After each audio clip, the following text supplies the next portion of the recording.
Asalaamu calaykum, kusoo dhawaada muuqaal cusub. Muuqaalkeena maanta waxaan uga hadli doonaa maxaa ka cusub ciyaaraha maanta.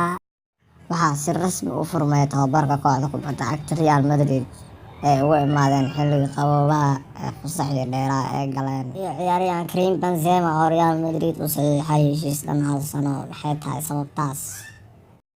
Iyo UEFA oo shaacisay shaxda 11 ciyaartooy oo da'yarta ugu fiicnaayeen Champions League 2019, iyo waxyaabo kale oo aan uga hadli doono barnaamijkeena ciyaaraha. Balse kusoo dhawaada marka hore wararkaas oo faahfaahsan.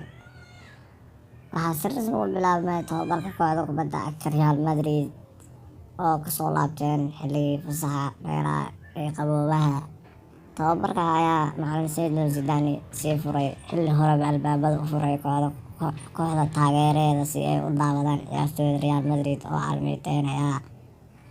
Real Madrid ayaa waxaana kasoo qayb galeen tababarkeeda ciyaartooyda lagu kala magacaabo ciyaaryahan Asensio iyo Eden Hazard oo dhaawacyo uga maqan, balse waxaa tababarka kasoo qayb galay ciyaaryahan James Rodriguez iyo Marcelo iyo ciyaaryahan Lucas Vazquez oo dadaal ugu jira inay kusoo laabtaan si degdeg ah.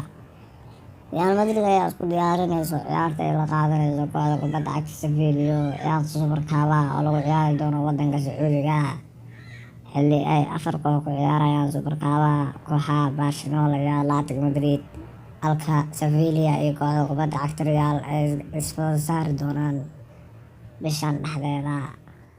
Dhinaca kale, ciyaaryahanka caanka ah ee Karim Benzema ayaa sii xirnaan doona fanaanada caddaanka ah ee kooxda kubadda cagta Real Madrid tan iyo 2022.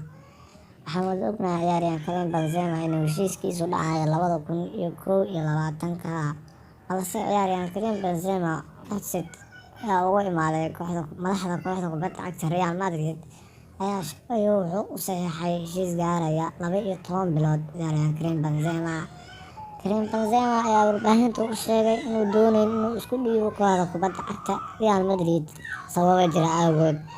Karim Benzema ayaa markii uu 12 bilood ee heshiiskiisa la gaaro waxa uu sanad jirsan doonaa 34 jir, xilligaas oo noqon doona ciyaaryahan aad iyo aad u da'weyn.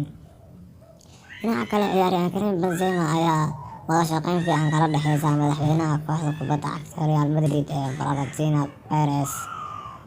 Wargeyska Mirror ayaa sheegay Florentino Perez inuu ku dhawaaqay inuu mushaar kordhin u sameyn doono ciyaaryahan Karim Benzema, maxaa yeelay Karim Benzema waxa uu sanadkii hore ahaa hogaamiye aad iyo aad u wanaagsan, waxa uuna soo bandhigay ciyaar fiican. Karim Benzema ayaa taas waxa ay ku noqon doontaa caqabad kale, maxaa yeelay Karim Benzema ayaa doonaya inuu iskaga dhaqaaqo kooxda kubadda cagta Real Madrid, halka Real Madrid ay doonayso inay sii haysato ciyaaryahan Karim Benzema. Si rasmi ah, UEFA oo soo saartay ciyaartooydii da'yarta ugu wanaagsanaa Champions League 2019.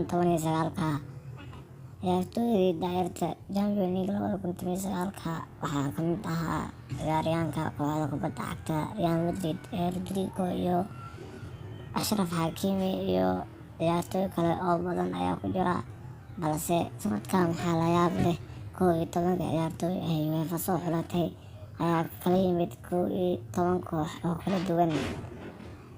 Da'yartan ayaa qaab ciyaareed adag soo bandhigay sanadkan, waxaa isha ku wada haya kooxaha ugu waaweyn Yurub ay ka mid tahay Real Madrid iyo Barcelona iyo kooxaha kale oo Premier League ka ciyaaro, balse waxaa ceeb ah sanadkan kooxaha Yurub oo dhan mid koox ka mid ah inaysan ku lahayn 2 ciyaartooy 11 ciyaartooy oo ay soo saartay UEFA. UEFA ayaa dadka ku eedeynayaan ciyaartooy kale oo da'yar inay kasoo tageen, balse taasi macquul ma ahan.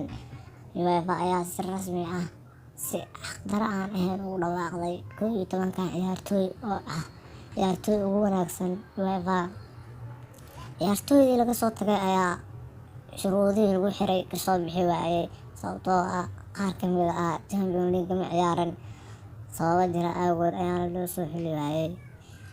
Balse 11 ciyaartooy ayaa kala ah shaxdan ayaa kala ah goolahayaha kooxda kubadda cagta Napoli, goolhaye Mertens, Renan Lodi oo u dheela kooxda kubadda cagta Atletico Madrid ayaa ciyaaraya lambarka 3. Ciyaaryahanka kooxda kubadda cagta RB Leipzig ee Bergamo iyo ciyaaryahan Benjamin Pavard ayaa ciyaaraya difaaca dhexe oo kooxda kubadda cagta Bayern Munich u dheela, halka lambarka 2 uu dheelayo Achraf Hakimi. Halka khadka dhexe ay ciyaarayaan Berge oo u dheela kooxda kubadda cagta Genk iyo Havertz oo u dheela kooxda kubadda cagta Bayer Leverkusen iyo Dani Olmo oo u dheela kooxda kubadda cagta Dinamo Zagreb.